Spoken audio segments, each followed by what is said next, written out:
nakita ko isang post ng isang membro na isang samahan, ganito ang sabi, walang Pasko kaming INC, pero meron daw silang pasalamat.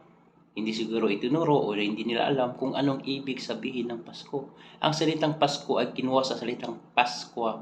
Nababasa natin sa unang Korinto 5:7, alisin ninyo ang lumang libadura upang kayo maging bagong limpak na tulad sa kayo'y walang libadura sapagkat ang kordero ng ating Paskwa ay nahayain na.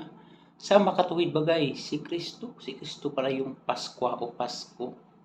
Siya yung simbolo ng kaligtasan o Passover.